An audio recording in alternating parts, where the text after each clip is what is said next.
Salmon Falls, home to the Darrington Trail, Skunk Hollow, and a slew of other great trails. It's where I learned how to control a mountain bike, and a place that showed me what progression on a bike could be.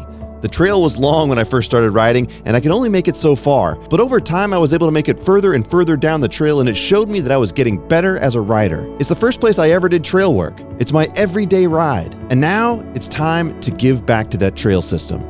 The American River Conservancy and Fatrac, a local trail advocacy group, they've been hosting dig days for these new section of great trails out in the Salmon Falls area, and I wanted to get involved, I wanted to help. And as with any great mountain bike adventure, this one involved some great friends. Kyle, you might know him as Unprofessional Kyle. Todd, you may know him as Todd the Saw. And my good buddy, John Wright. But before we could do any digging, it was time to formulate a game plan, and then, of course, we could get to work. We're at Salmon Falls Ranch. This was bought in 2010, 2011 in a couple of different acquisitions. Where you guys parked at Acorn Creek is just over 100 acres. Where we're here on the west side of the road is 600 and change. So it goes down and connects to the Darrington Trail and runs along Folsom Lake. For now, I'll pass over to Matt or Ryan to talk about kind of tool safety and what we're gonna do today.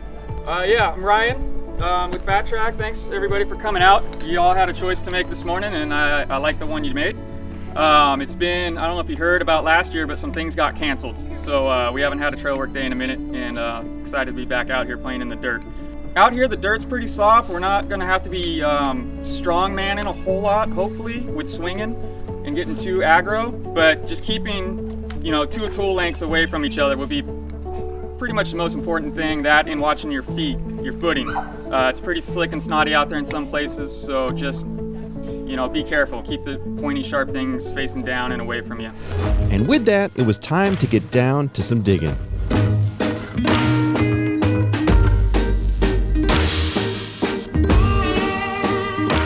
What's your thoughts on trail work, Todd the Saw? Necessary, no dig, no ride. How about you, Cal? Couldn't have said it better myself.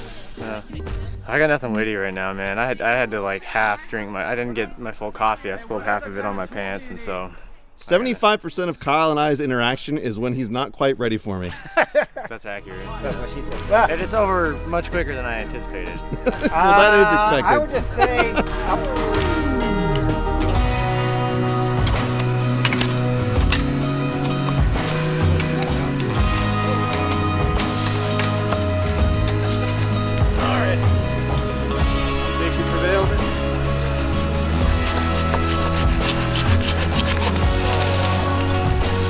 Nice. All right, Joe, so describe what you're doing here. So I have no clue, and that's really the best description I can give. They called us some sort of particular style of cutting up there, and I don't remember. What we are doing is we're cutting a new trail, and we're going from there. That's all I know. I'm gonna ask them a lot of questions momentarily to get the real info on this. Yeah, this would be called your typical bench cut here. Got a decent view up this hill where you just need to make a flat spot on the side of a side slope. Okay. So it takes some work, a little excavating. This will be the heavy lifting for the day, really. And once we finish the bench cuts, what's the next process? Well, then you're done. Once you got a bench cut, you got a trail, more or less. And then it's fine tuning from there. With the tread and any drainage dips and stuff like that, you need to cut in and tweak as you go. Look, so if you rode this portion of the trail at Salmon Falls, you can say it was started by the Calirado Kid. Yeah.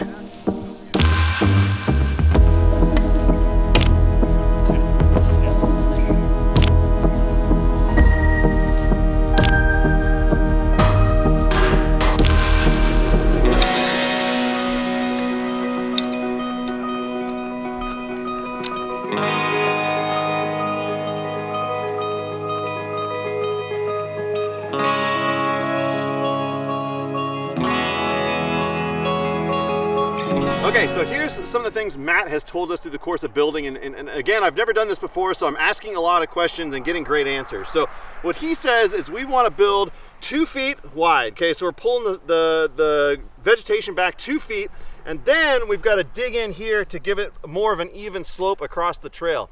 So that's what we're working on right now. We've cleared, and now we're gonna come and fine tune, and which is what these guys are working on, is getting this from a slope like this, kind of down a little bit flatter across the trail. So we're gonna pull this back, get the soil a little flatter, and keep moving on. We've covered quite a bit of trail so far, and this is awesome. It's a great learning experience, and it is a great workout. If you haven't done trail work, I highly recommend you get out and do trail work. If you ride mountain bikes, this is something you should do, because the trails you ride are built by somebody. There's usually a group behind it like Fatrac. Somebody is involved.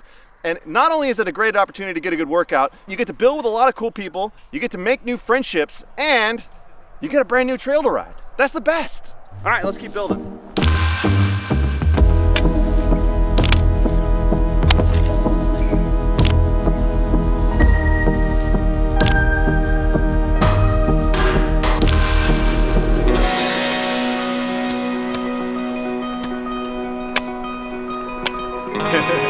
For the interview.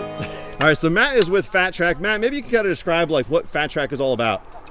Sure. Fatrac was formed back in 1988 to kind of interface with the local mountain biking community and state parks in general, and specifically. And since then, it's morphed into kind of taking care of the trails in the whole area with all different jurisdictions between Placer County, state parks, local conservancies, American River Conservancy, Placer Land Trust, all things like that.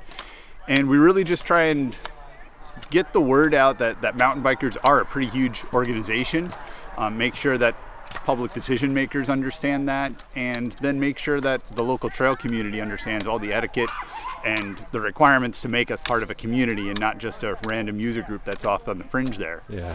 And try and make sure just everybody's talking to each other and keeping good relations up. What we've put in, what's been put in by us and Motherlode Trail Stewardship and ARC themselves has been really high quality, looking to hopefully get a little bit more technical riding up here on the South Peak there. And it sounds like they've got some really big plans, and we're looking to support them in any way we can.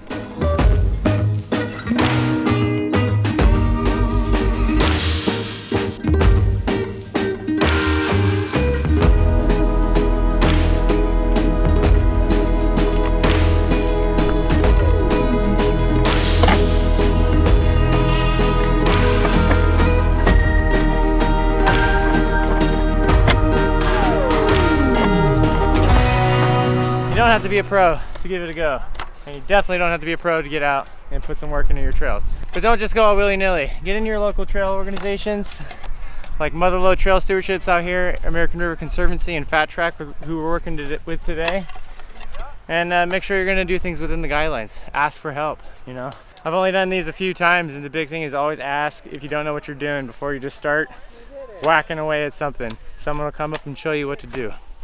And they're always friendly because they want you to do things right. So just ask questions and get out there and start digging. And with those words of wisdom from unprofessional Kyle, the day was coming to a close.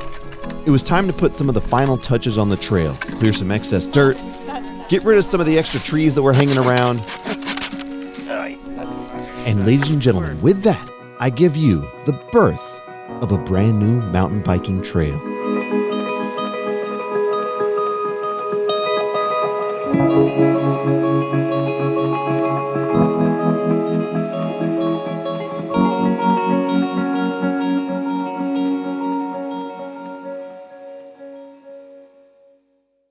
All right, and here we are, multiple hours put in for this trail day, and we have decided, more importantly, Kyle has decided, that he will be the first person to ever ride this trail. And so therefore, I am naming it the Unprofessional Kyle Trail.